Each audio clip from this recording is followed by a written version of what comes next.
กับสบายดีพบกันอีกตามเช่นเคยกับLP ป๊อปมานี่เนาะมื้อนี้ก็จะมาแนะนำการเปิด YouTube แบบปิดหน้าจอเนาะเวลาเราเปิดฟังเพลงเนาะก็อยากฟังเพลงเด้ก็อยากเล่น Facebook เด้เนาะทาง YouTube เนาะแบบฟังเพลงไปสบายๆเนาะก็เล่นอยู่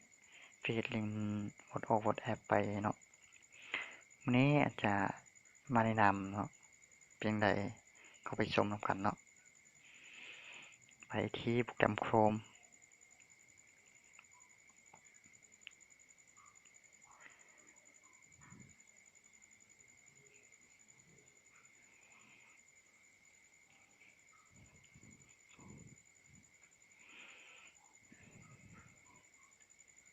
พอจะกดหน้าต่างนี่เนาะตัวนี้แม่นข้าพเจ้าเคยฟังตลอดเนาะเวลาข้าพเจ้ายามมันเปลืองไฟเนาะก็เลยเคยฟังตลอดเนาะอ่าเข้า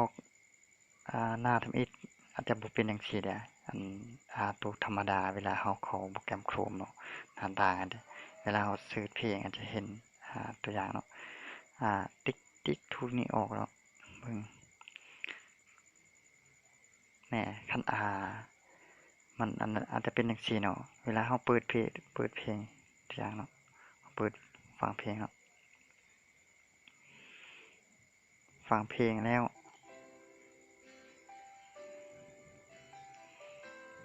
เราลองปิดคืออันนั้นเนาะลองปิดลงเด้อลองออกนะแหน่มันอาจจะบ่เห็นเนาะ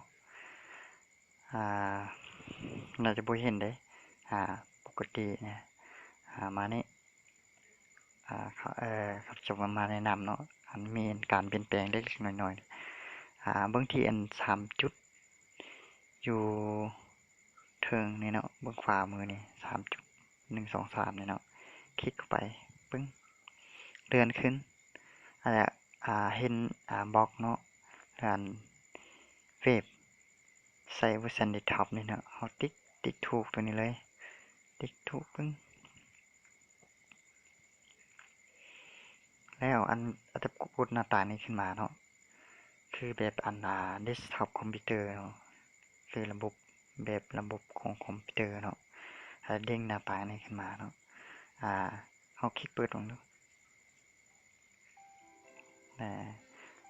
แล้วเฮาปิดเนาะปิดแล้ว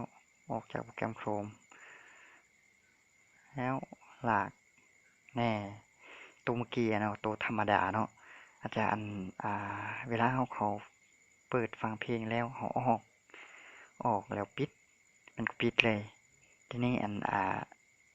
ตัวนี้เนาะเขาเวลาเขาคลิกเปิดแล้วเขาออกจากโปรแกรม Chrome อาจจะอย่างเห็นเนาะเนี่ยเปิดได้เลยแน่ฟังเพลงไปตามสบายเลยตอนนี้อยากเล่นFacebook เนาะเล่นไปตามสบายเล่น Facebook นี่เล่น Facebook ไปฟังเพลงไปนำโอ้คักอีหลีเนาะสำหรับคลิปนี้